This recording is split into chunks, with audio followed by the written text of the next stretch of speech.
I can keep this open. Okay. Oh, there we go. See? Okay. Or your IT team. Yes. And let me see. Remember that before? I had to turn this off, remember? Yeah. You helped me. Thank you so much. Oh, I'm okay. Hi. Welcome to the Rhythm of Yoga. We got so caught up in our conversation, and I'm so sorry, but we're here. It feels like a Monday, not a Tuesday. I know. So, you know this is live, and we're friends. We're a community of health professionals.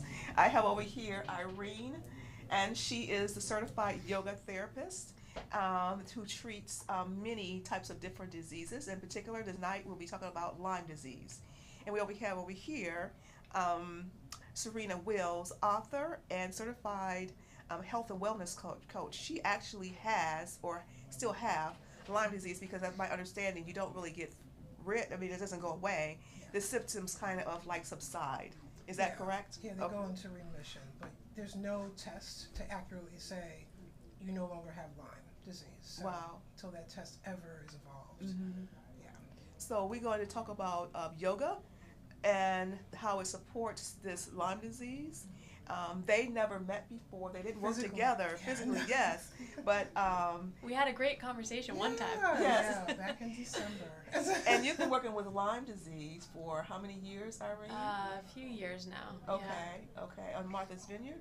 Mostly on Martha's Vineyard. I've been doing some work in Maryland now, and I've been doing a lot of consulting and some online work that's now nationwide. Okay. And you actually had Lyme disease when? Could you, first of all, let's describe what is Lyme disease. Okay. Yeah, so Lyme disease is a bacteria, and it was actually discovered kind of between, they say the 60s and 70s here.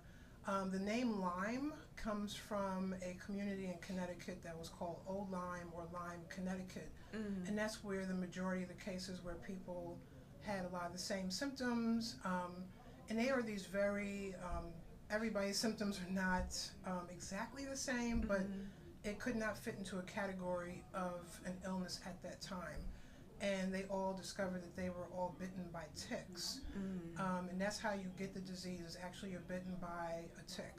I got bitten September 2012. I remember where I was and when it happened. And I was the only one out of my whole group. It was a group of us walking across to the Theodore Roosevelt Island. It was about 10 of us. And I remember brushing up against a bush. And I remember a bug being on my arm. And I couldn't quite get it off. It just would not come off my arm. And I finally pulled it off and was like, oh, it's just nothing. Did it hurt when it? It was like a typical bite, but mine did not leave the typical bullseye rash, which is what a lot of people who have Lyme disease get from that bite, is a bullseye rash. But I didn't have it. But 2 weeks after I got bitten, I had all these varied symptoms, and I was very athletic. I was training for my next marathon at the time, and I would run 6 to 10 miles a week, African dance twice a week, very active mom at that time. And I went from doing all of that to being very short of breath, had a cough that was not productive. It wouldn't go away. My left leg felt very weak, as if I was almost like I couldn't walk on it. This is over a period of 2-3 weeks. And I was like, how do I go from being totally healthy to, you know. Did you connect the dots with the bite? No. No? Okay. No, not at all. I'm thinking, and it was all the misdiagnosis. So I said, I'll just go to the doctor, get checked out. And it was about 8 to 10 misdiagnoses. The first one was pneumonia. And I was like, well, pneumonia wouldn't make your left leg feel like it's about to fall off or that it's weak. One said it was asthma. I said, I've run 5 marathons. I think I would know if I was asthmatic by now. And it was just a rolling snowball of just doctor after doctor. And the symptoms kept coming. So I went from like a couple to 10 to 20. And then I was literally almost bedridden for a month. So your symptoms were debilitating. They were very debilitating. Okay. And mind you, I had a 1-year-old. I'm a single mother. I was like, how is this happening to me? You know, what did I do to deserve this? And still didn't have a diagnosis until I met my current integrative health doctor through a referral of a friend. And she was trying to put the pieces of the puzzle together because she said, your symptoms remind me of other patients I have, but I just want to keep monitoring your symptoms. And it was after an MRI of my brain, because she said a lot of your symptoms, I want to make sure you didn't have a stroke because the left side of your body is weaker than the right side. She wanted to rule out as much, but when the results came back, and I'll never forget, that was December 10th, I looked at my journal today. I sat down with her, and the radiologist said that symptoms, the MRI is very worrisome for someone in her age category. Might be possible diagnosis of multiple sclerosis. Oh, wow. I was like, ooh, what just happened? And basically they found lesions in my brain. And I didn't, of course, a lot of people may have lesions in their brain and not know. I had about 13 lesions in my brain, and the radiologist is not going to say Lyme or, you know, anything else. So he basically said his diagnosis, and I almost fainted in my doctor's office.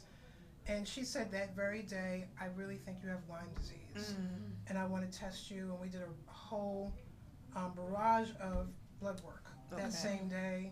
She put a rush on it, and about 4 or 5 days later, it came back, and I was very positive. So Lyme disease has another debilitating, but it has a series of different symptoms that the doctors are not understanding. They can't connect it. So that's why it took so long for them to diagnose you. I was in the ER twice in October that year. I'll never forget. The second time, I thought I was dying. I thought I was having a heart attack because the heart palpitations, the hot flashes, I was feeling very faint, and the paramedics had to come and get me. I couldn't even take myself to the hospital. And even that doctor says, I know what you have is an infection of some sort. And he said, I don't know what it is. And he was like the perfect doctor. And I said, where do you practice? And he was like, I'm retiring this week. Oh, no. I've been practicing for 40 years. I was like, I finally find a doctor who's empathetic, and he's leaving medical field. Okay. But he says, keep going, and you'll find an answer. So Irene, as a yoga therapist, with those type of symptoms that she has mentioned, what would you implement in that type of plan with the I guess that was just a few I listed. That was just a few of my symptoms. Well, one of the things were like, were you tired? You were tired. Well, fatigue was one, shortness of breath, joint aches, leg weakness, just weak altogether, hot flashes, soreness on the bottom of my feet. It was very strange.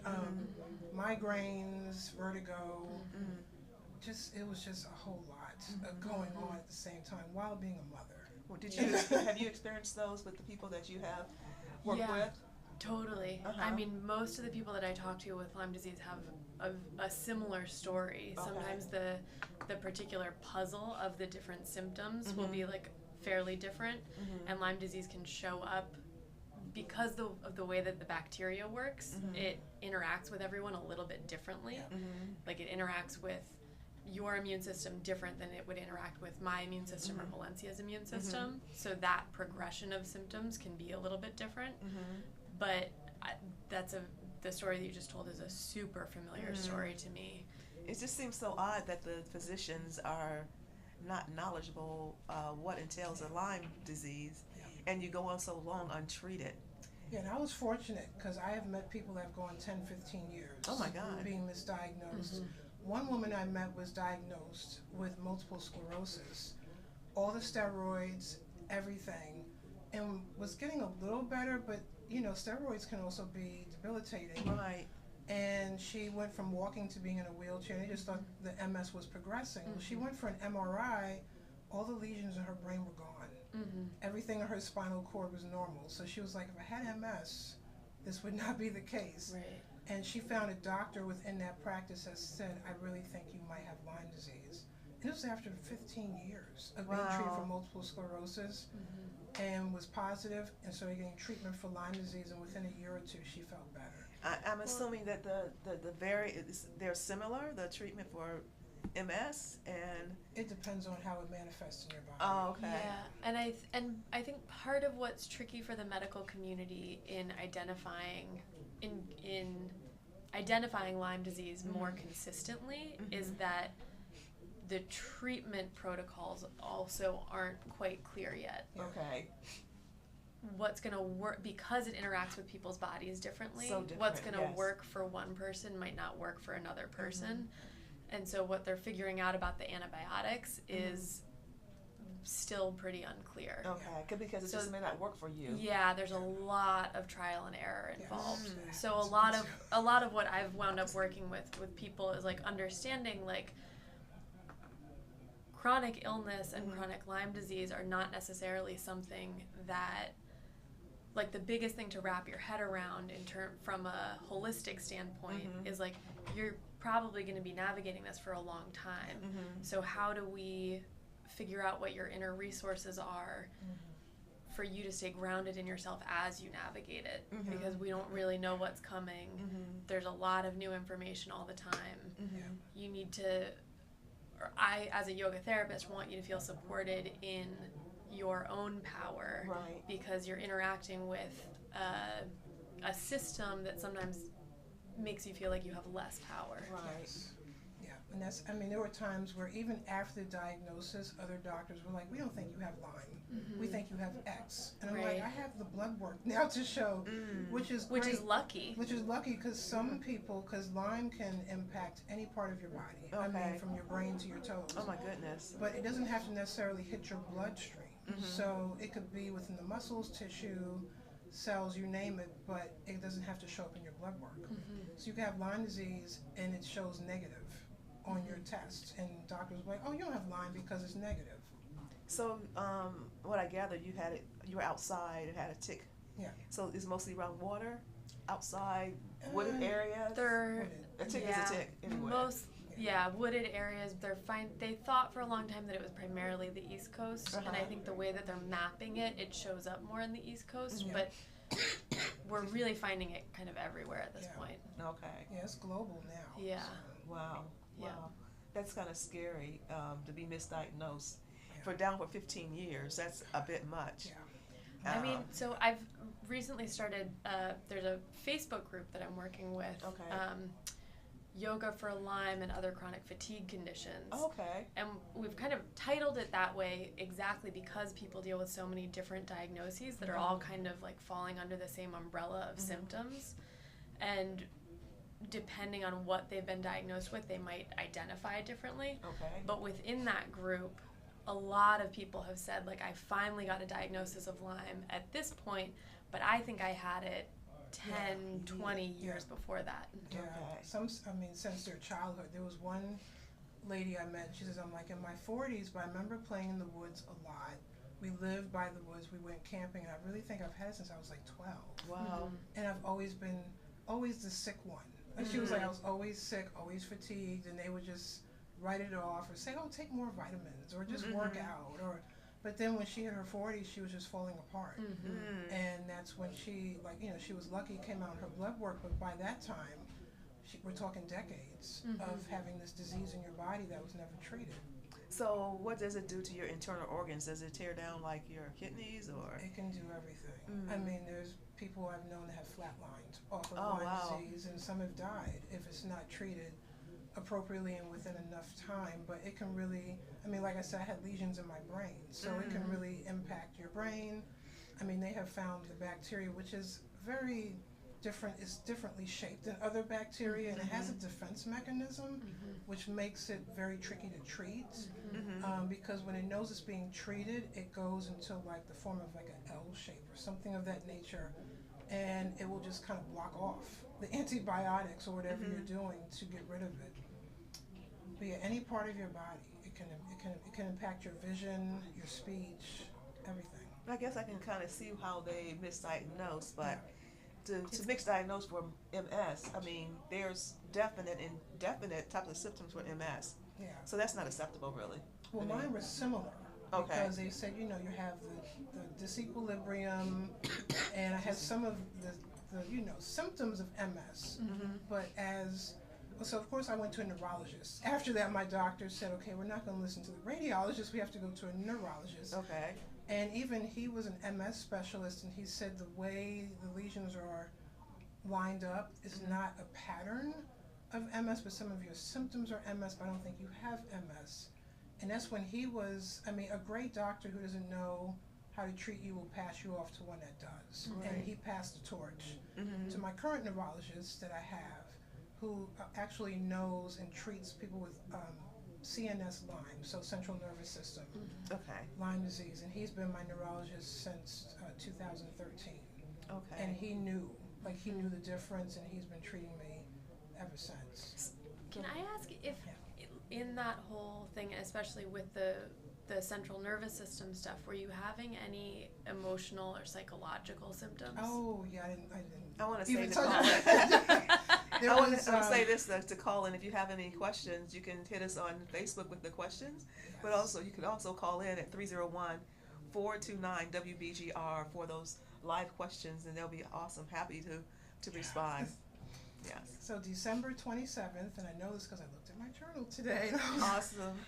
There were certain symptoms that came in clusters. So I have never ever experienced like crippling anxiety. You have your normal anxiety, and I was once a spoken word artist. I would perform in front of hundreds of people without even flinching my eyes. So it would just be great. Now I couldn't even be in a room with 5 or 6 people. I would have an anxiety attack, and it just hit out of nowhere. I was at work. I'll never forget, I was typing, and all of a sudden I couldn't breathe, and I was just really nervous, and I was on edge, and that came with the disequilibrium. That got worse, and that's one symptom that it's better, but it still likes to hang on. So I still have several what they call residual or recycling symptoms that just don't want to quit, but that one was one of them. And of course they're like, oh, well, you're just tired, just take anxiety medication, which they put me on, and that was a big no-no. I should not have gone on that medication, but even knowing you had Lyme disease, you went on the medication. Probably when you was desperate, right? I was desperate, and I had to work because I'm a single mom, and I was like, I need anything. And my doctor really didn't want to treat me with that medication. I had an herbalist at that time, and she was trying to find a herb or herbs just to help me out, and I was impatient. I was like, I have to work. I was working while doing IV treatments. So I was working, doing 2 IV treatments a week for 14 months and taking care of my 1-year-old. And I was desperate. Now, of course, when I got off that medication, it was a whole different ball game because I was going through withdrawal symptoms on top of healing from Lyme disease. Wow, that's a whole terrible. other conversation. Yeah, wow.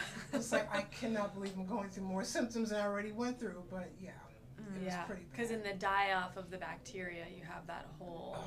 Yeah. Wow, that's I don't want to say crazy, but that's so hard, It's a lot. And people probably think, you're going crazy. You're going crazy, and your friends are distancing themselves because they don't understand your illness and your responses. I have friends that just cut me off because they just they didn't believe overreacting. And a couple just said, I can't handle your situation anymore, and walked away. And I was like, wow. Right. Wow. I mean, people have, I think because the medical community still isn't clear, it's hard for everybody to have the proper context. Yes. Like I have a dear friend of mine who's struggled with Lyme disease for years now, multiple infections of it, who we were having a conversation the other day where she was saying, she'd posted something recently about some other sickness that she was experiencing that was something that she could just easily take antibiotics for, and then it went away. She was like, the outpouring of support for that compared to my Lyme disease, blew my mind. Just because people knew what it was and could identify it and could say, like, can I bring you some soup, and then, like, walk away. Walk away. Here's some OJ. Wow. I'll come back in a week and check on you. Yeah, exactly. Come Like, do my laundry. you'll be like fine. that. Do something nice that's going to be impactful. Yeah. You But know? like when you're in this really complex illness experience that the medical community hasn't quite gotten the messaging around, and that you in an impacted state are having a hard time articulating and communicating about, it's hard to maintain community around that. It's hard for people to know what to do or how to support you.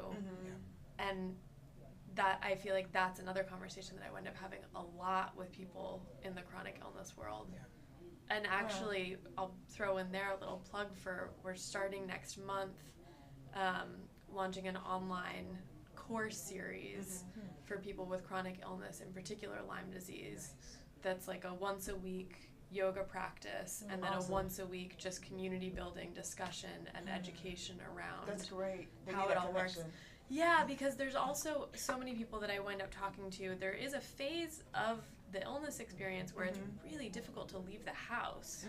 And like, I know a lot of people that have, it's amazing that you had the inner resource to push through and work. Yeah. And A I lot was of really people forcing myself. I think that's what prolonged my illness, but I had to. Totally. Because you had your child and you had bills. Yeah. And I think I know there are a lot of people that can't do that and do actually wind up being very isolated at home, losing their community, losing their work, and kind of just slipping deeper into what it feels like to be sick and alone and overwhelmed. And we have the capacity now with technology to figure out other ways of building community. I can see where you can get really depressed. You can have very I was depressed state. And I joined an online support group. You probably heard of it. It's called Healing Well. And it's for different illnesses. I mean, it's every illness under the rainbow. And I found the Lyme disease community, like you were saying, there were some people where I would check on them, even though I had Lyme, to make sure they were okay, because they couldn't even leave their bed. I mean, they were just so, they just could not even barely move. Some, they said their husbands or wives left them because of this disease, and they were really alone. And a lot of us would just check in on each other, make sure we were like, are you still okay? Have you gone to the doctor? And they could be across the country, across the world, the globe, but it was a great community to be a part of, just so you didn't feel by alone. yourself. Yeah. Like people see it. Yeah. And they get it. Yeah. We all got it without explanation. Like, I feel just from like the spiritual perspective, that's like all any of us ever really want, right? Is for someone to see that what we're going through is real. Right. We're not losing our mind. It exists. So what are some of the preventive measures you think that could prevent you from getting this Lyme disease? Tick checks. Don't walk in the woods. Long sleeves. Yes, tick checks. Cover up your body. Tick checks. And with light colors. Like I tell people, like a color like yours or a white. And now they're making things with material, and you have to be careful with these toxins and chemicals where the bugs won't even come by you. But the permethrin treated stuff.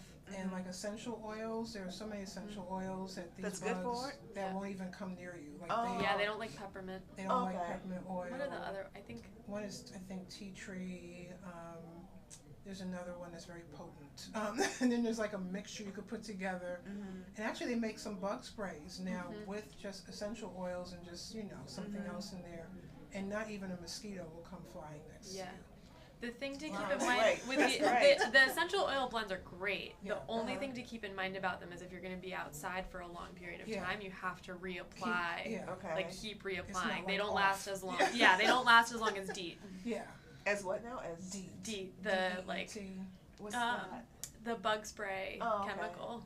It's like stronger. So it's stronger, but now you smell like off, and you have these chemicals in your skin.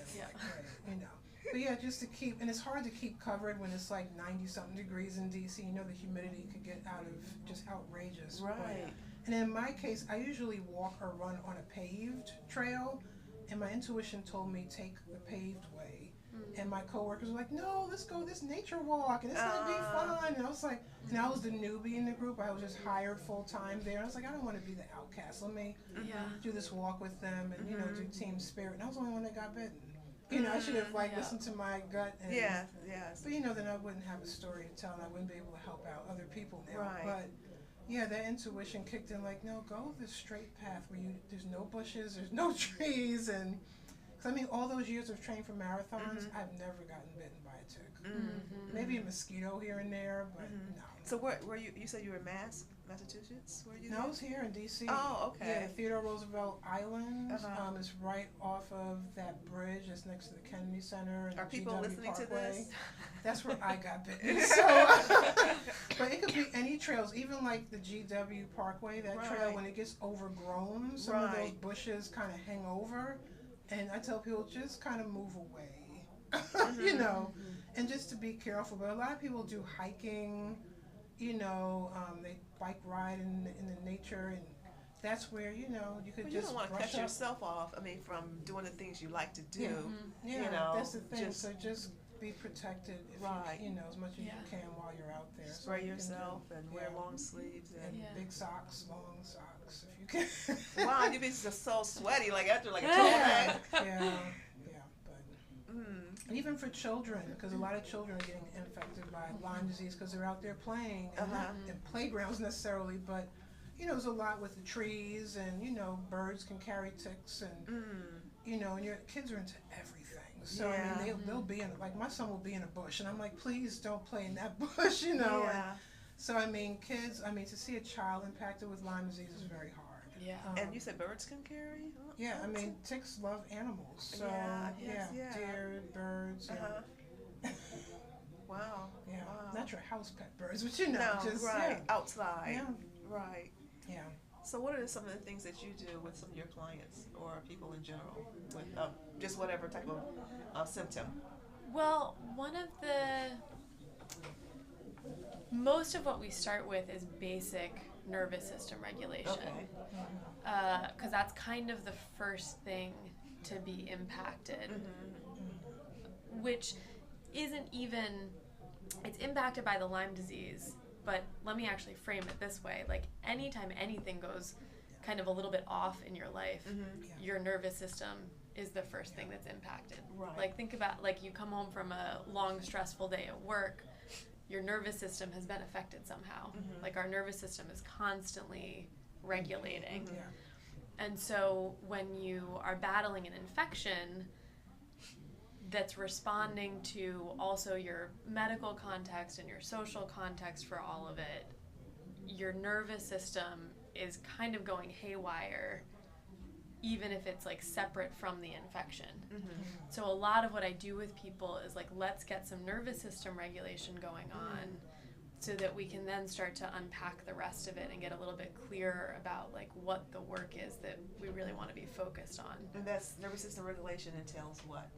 A lot of breath work. Okay. I also find, so one of my kind of like go-tos for Lyme disease and nervous system regulation is alternate nostril breath, because it helps balance out activation and relaxation, and usually helps us, if we're, you know, in a heightened state and kind of more anxious, helps us bring that down, or if we're in more of a depressed state and kind of lethargic and understimulated, helps us actually bring some life into the body.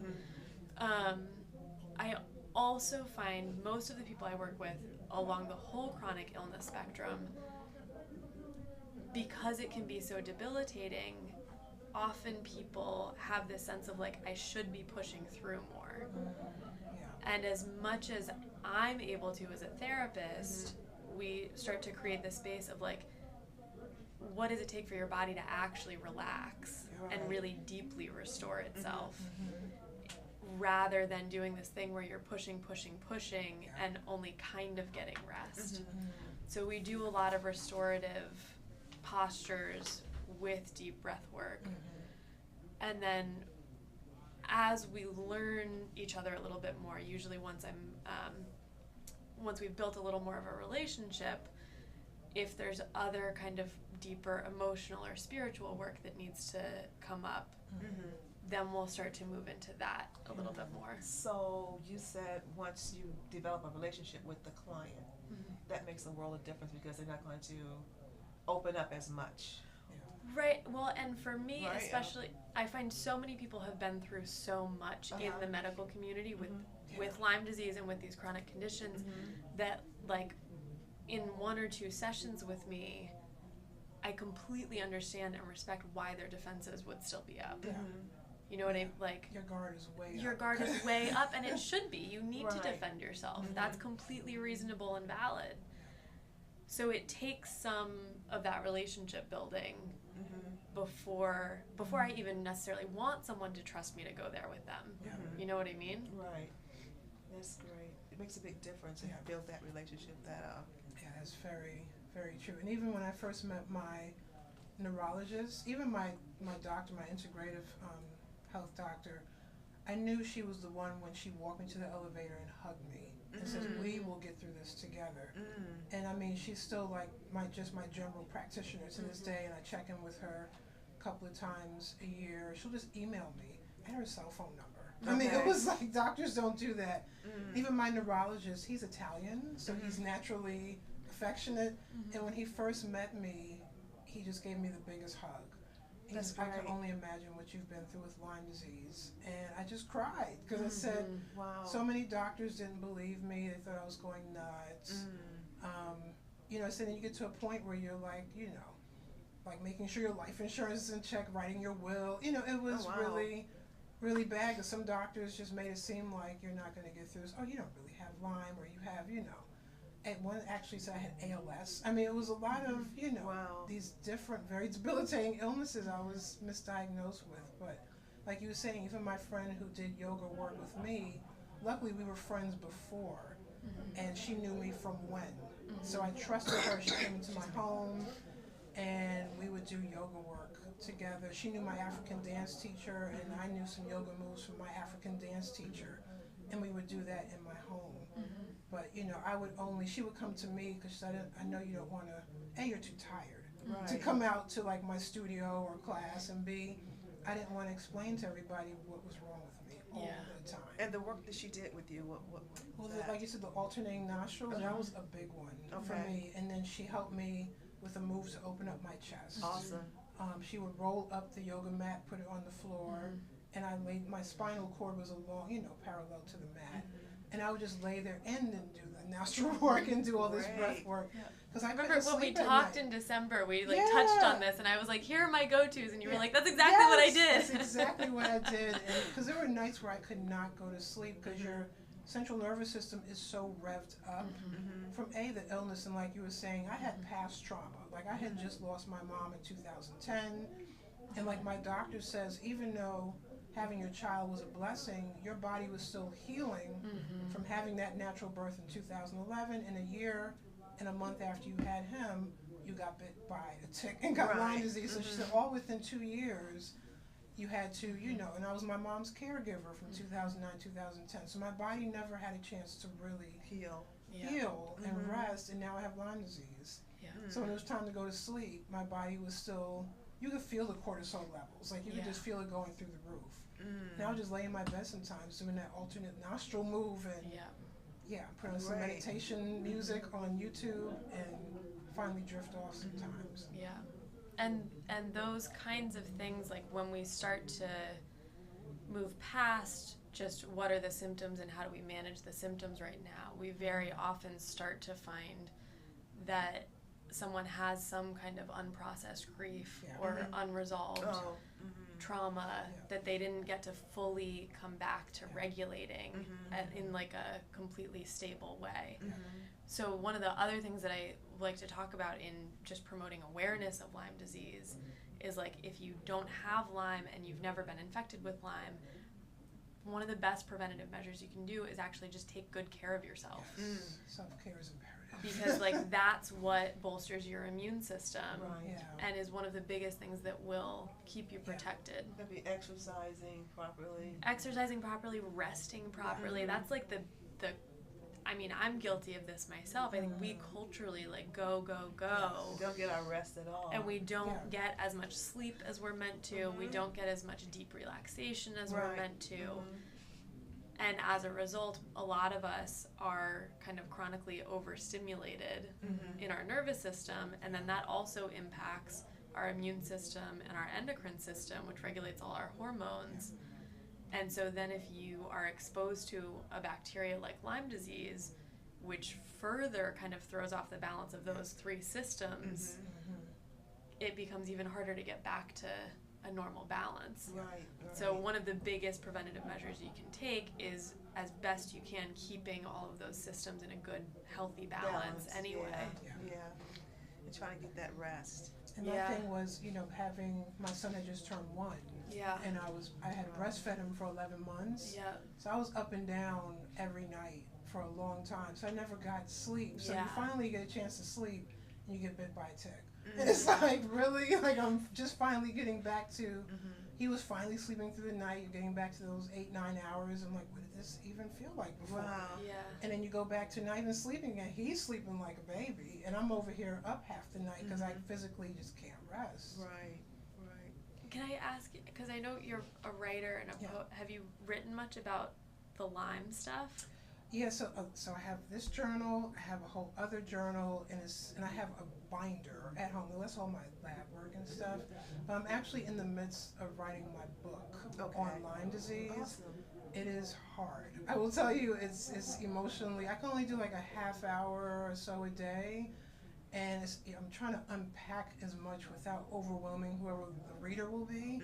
So I want to help educate as well as tell my story and raise awareness as well. You say it's hard, it's emotional, like, because it hurts. It brings back everything. Like when I haven't opened up this journal in like 2-3 years until today, and I was like, I'm gonna review like what I went through, and like I have 2 pages in here that's full of symptoms that I went through in just one day. It's 2 pages of symptoms. Like 8 a.m. I felt like this. By 10 p.m. I was still feeling like that. And I'm like, okay, I was going through like 16, 17 symptoms a day. Wow. And that was like after some treatment, because I was not the antibiotic person. My body totally was like, this is not going to help you. So I had to go the natural route. Wow. But yeah, I'm starting to write. I wrote poetry through it because I was in a lot of pain, not just physical, but when friends who you loved, and I know everybody can't deal with sickness and illness and grief. It's just the how, and I'm trying to teach people that it's just how you tell your friends, I really want to be there for you. I just don't know how, but I could pray for you. I could do this, but this is what I can't do. But just to cold turkey walk away, cut you off and kick you to the curb. I wrote a lot of poems and just journaling. I actually wrote letters to my son that I found in my journal, and it made me tear up today because I was just writing to him in case something happened to me. I wanted to know how I felt about him because he was so little. It's amazing what he can remember because he remembers some of like me. I still get a lot of blood work done each year, and he's always with me. So he's not afraid of needles. Okay. And he's 7. And he's like, oh, my mom got a lot of needles. So I'm like, the way you say that, people might think I'm, it's like, did she do drugs? And I'm like, no. And I go into my story, and I'm like, he was with me every Saturday when I got IV treatments. And he would just be in the stroller until he didn't want to be in the stroller anymore. And then the nurse or somebody would come and get him and walk the floor with him or play with him. But it's amazing what kids can remember. Yes. And he can be a those bright minds. Yeah, but yeah, I did write through it, and that was very therapeutic. That and a lot of prayer, lots and lots of prayer, and that's how I actually found our school that we came from. I was a patient through MUIH when it was still tied. Sophia Institute is where I found my herbalist and nutritionist through a referral, and I was like, what is this place? Like, it's this building in the Cut in Laurel, Maryland, and there were a bunch of healers there. And not knowing it was a school, not knowing I would end up going to school there and getting a master's degree, but I was there in treatment, to get better. But and even through that, I was writing like, how I felt after my visit. So yeah, lots of writing. Yeah, wow. Would you like to read anything from here or from your journal? I don't. You don't have to. She's like, that's a lot. I don't know. If you're interested, please call 301-429-WBGR or hit us up on Facebook with questions. I had a letter somewhere. Serena Irene would love to support you with your questions. Okay, let's see. I'll just read a part of this letter because I can't get through all of it without, like, I don't want to do an ugly cry on Facebook Live. I'll do that when I get home. But I wrote a letter to my son. This was dated April 22nd, 2013. And like I said, I was going through 2 IV treatments a week. Eventually went to 1 a week, then 1 every other week. But it was about 14, 15 months of IVs, which was, my poor veins were like, please stop. So I wrote, Dear Jordan, I haven't written to you in months. I've let my health consume most of my thoughts. I'm so sorry I've been sick for almost 7 months. It's getting better, but my healing is taking its time. I can't wait to get better so we can go for walks in the park, the ball around, travel to the beach, and go to story time. You've been so great while I've been ill, and I pray for you often that you never have to endure a serious illness like me. It will all get better, and this too shall pass. So I'm just gonna, and then there's more of the letter. And he had a babysitter he would go to, and I would say, he was at the babysitter. I was like, I hope you're having fun at your babysitter's. I can't wait to pick you up today and spend an evening with you. And there was more in the middle, but I don't want to.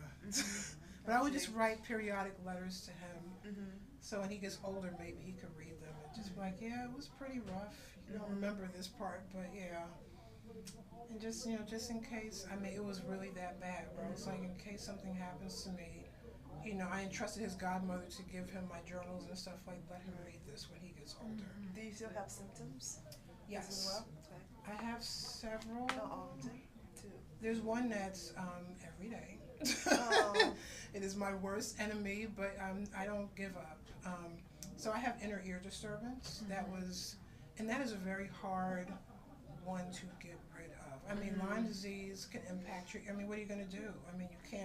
You can go in someone's ear, but that's, even an ENT doctor was like, that's like very last resort. And this came on December 2012. This has been one of the longest symptoms to kind of hold on. So it's a vertigo where it's not the spinning vertigo, but you always feel like you're in movement. Wow. So you could be sitting, minding your own business, and you feel like you're still in the car. It's almost like your brain is playing catch up. So I'm out of the car at my desk, but it still feels like I'm driving in the car. Or if I'm standing, and it's getting a lot better because I went through physical therapy. I did months of physical therapy. And then after I got, funny things that happened, when I got let go from my job, in 2017, I one day went for a walk, and I didn't even trust myself to walk past, not even a quarter of a block. I didn't trust. I actually had a cane at one point because I felt very off.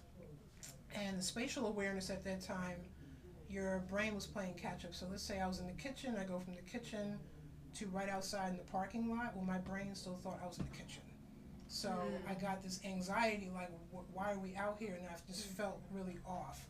And of course, people with Lyme disease understand that. Folks are like, what do you mean your brain still goes in the kitchen? Like, you don't want to experience what I experienced. You're like, no, I'm over there. I'm over here. My brain is over here. But I'm over here. But I'm outside in the parking lot trying to throw out my trash. So, so that's one symptom. It has gotten better over time, but I still can't run. I've tried it. That's how I know. And I can run, but when I stop, my head still feels like it's going up and down, for a long period of time. I still can't African dance, which crushes me. But I could power walk. That's a huge, I could do probably about 5K at this time. But that's one of them. Shortness of breath, in and out, especially around that time of the month. My symptoms flare up even more, especially the inner ear and the shortness of breath.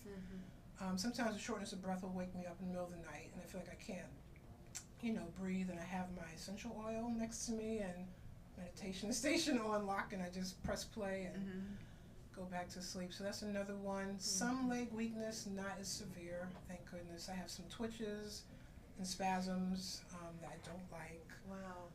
So it's just, there's some residual things there. The heart palpitations come, but I think that comes with your body just feeling off, and it just kind of throws the heart into like what, you know, what's going on with the ear.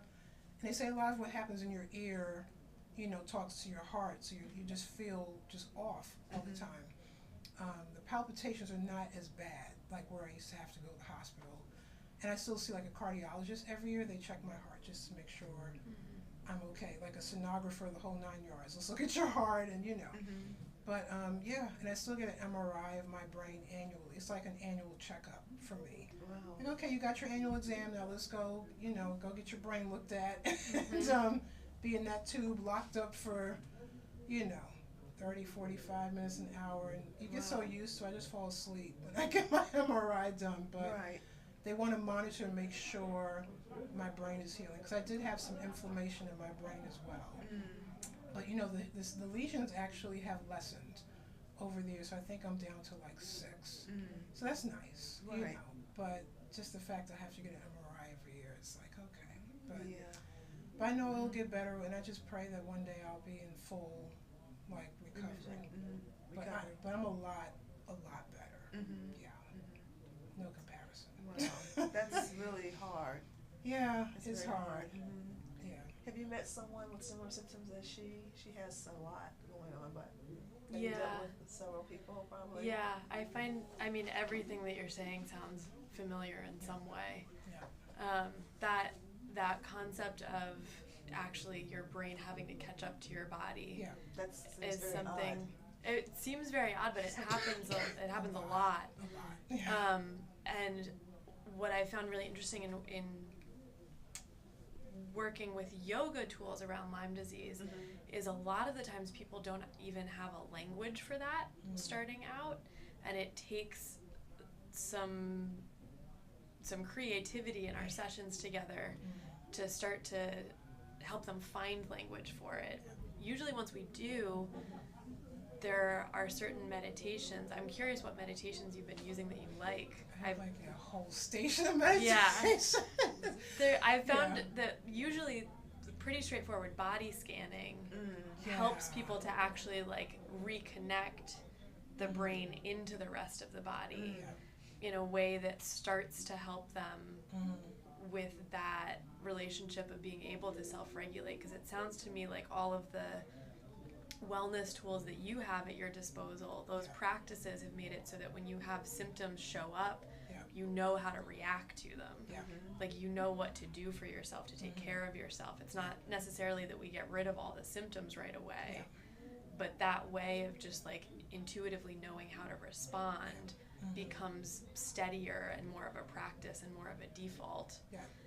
And that's really like what I'm trying to cultivate in my work, and it sounds like what you've been really successful with. I love, and this is of course, I think MUIH, Maryland University Integrative Health, because I took a class called Becoming a Healing Presence, and that was part of the requirement, was you had to meditate every week, and I was like, well, I don't mind doing this, you know. And then there's a channel I like, they're called The Honest Guys. They have a whole meditation station, and they're great. And they have one that's called Clearing Anxiety, Clearing Negativity. So those are, you know, I put those on repeat. And especially when I was having the anxiety attacks, we did some yoga movements. That's when I was introduced to Qigong and Tai Chi as well, because they said you have to start moving your body. That's part of getting well. I said, I don't even want to get up. I feel like I'm going to run into a wall. Sometimes I was running into walls, you know. And then part of that too was doing certain movements in the dark. They were like, you have to retrain your brain so you're not running into walls. So in darkness, you're thrown off anyway, but with disequilibrium and inner ear disturbance, you feel like you're about to fall to the ground. So, but yeah, there's certain meditation stations that I just subscribe to, especially the ones with beaches and palm trees and stuff. Yeah. And then John Kabat-Zinn is like my man. If I ever meet him, that's it. I just gotta hug him and say, wow, you've brought me through so much. And he has one called the mountain meditation. Helps you get grounded. And then there was the body scan one, which the first time I did a body scan, I felt so uncomfortable You will. And you feel very, and I couldn't even get through the whole thing, and my teacher said, just do a little bit at a time. I noticed I stopped when I got to a certain part of my body, and I said it was like where the respiratory that just gave me chills. system is, and I was like, I have to get through this, and that's where my greatest, I still have the shortness of breath and the heart palps, and so I was like, I'm gonna get through a whole one day, but it took time to get through it. And I find so much. That's actually what I love about the body scanning practice is exactly that, is like usually there's some part of our inner experience that we're separating from. Yeah. And when we strengthen our relationship and our capacity to be with it, it creates a whole other opportunity for healing. Yeah. Because it was times where I was like, am I a chicken? I just only got through 5 minutes of this, and it was like 45 minutes to go. But wow. They were like, no, you got through as much as you could. And just, a little bit, add a couple of minutes each day, and that was actually part of homework. So I had to do the body scan. Thank you, MUIH. Thank you, MUIH. And they said, even if you just did 10 minutes, we will count that. But they said, just be proud of yourself, because they said body scanning with a disease is even harder. It's not just, I'm feeling fine, let me just do this real quick body scan, because I always would stop when it got to that certain part, Yeah, I feel there's also a conversation that I feel like keeps coming up for me with some of my chronic pain people, is this sense of working through those different body parts and feeling frustrated or sad or angry or whatever the emotion is that comes up when they find pain. And really working on the practice of, can I just be with the sensation and allow those emotions to be there, and then allow those emotions to also move on? Like, can I also find the places in my body that don't trigger those emotions and let it all be part of my experience? And that's a really hard practice. So we have about 5 minutes, but I think I see some questions here, which is awesome. Time flies every time I we're on know. the show. I know.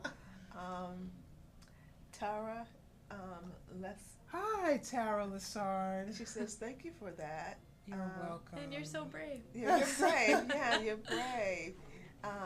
Get notified when we, have friends who should, share it with, We have no questions, but we have comments, which is good. Yeah. Very good. Yeah, I met my friend Tara. She actually commented, I think, last time we did a show together. We met last year. I feel like I've known her for like decades. She's that kind of friend, but she's going through cancer treatment right now, so I'm sure some of the show, even though whether it's cancer or Lyme, yoga therapy, and I know she knows all this too, can really help her out. And she would be one. I wish she lived in the area, have her on the show. She's a powerhouse. Where is she? She's in Philadelphia. Maybe we could Skype you in, Tara. Yes. Skype you in. Give me a call. 301-646-2780. Please give me a call, and we'd love to have you on Skype. Talk about your journey and the things you're experiencing. So thank you. So you're going to do nostril? Yeah, should we do a little alternate nostril? Yes. I won't fall asleep. Okay. You may help me with my cold, if you do right? it long enough, you just want to drift off and just, But we won't do that here. Don't fall asleep on me, please. So I just want to say for everyone at home before we start, we'll just do a couple minutes of this. If I'm moving at a different pace than your breath, please move at your own pace. You don't have to keep up with me or us. Listen to your own body. I'll just be kind of guiding the general idea. And also, if it's not comfortable for you to actually block off the different nostrils, you don't have to. You can just imagine the breath moving from side to side. Okay. I like Yeah. that, imagine. I like to say that because sometimes, especially if it's a new practice, it can be a little bit anxiety provoking to actually close it off. Yes. So like there's no pressure. You can just imagine it. You get the same benefits. Great. But the idea is that we're going to close off the left nostril and inhale through the right nostril. And then close the right nostril and exhale through the left nostril. Inhale the left nostril, close the left nostril, and exhale right. Inhale, right nostril. Close the right and exhale, left. Inhale, left. Close left, exhale, right. Inhale, right. Close right, exhale, left. Inhale, left. Close left, exhale, right. Inhale, right. Close right, exhale, left. And then let your hand just rest in your lap and just notice how you feel for a moment. Maybe even take a big clearing breath. It always makes me feel good. Refreshing, very refreshing. I know. I do really love that one. Thank you. And anyone who wants to keep practicing that, I actually have a YouTube of exactly that practice. Okay. My YouTube channel is under my name, Irene Bright-Dumm, or if anyone wants more resources on that, my email is irene@irenemorning.com. Okay, and where can people find you? Yes, people can find me at serenawills.com, and on Facebook it's facebook.com/Serena Wills, and my health and wellness coaching practice and website is coming soon. Great. So hopefully by next show I can announce that website. Not yet. Okay. In my practice, but for right now they can reach me through there. Okay. And this is Valencia Folks from Rhythm of Yoga. I hope you tune in next week from 7 to 8. If you'd like to be a part of the show, just hit me call me on 301-646-2780 or Rhythm of Yoga on Facebook. We'll see you next week. Thank you. Thank you. Bye. Thank you.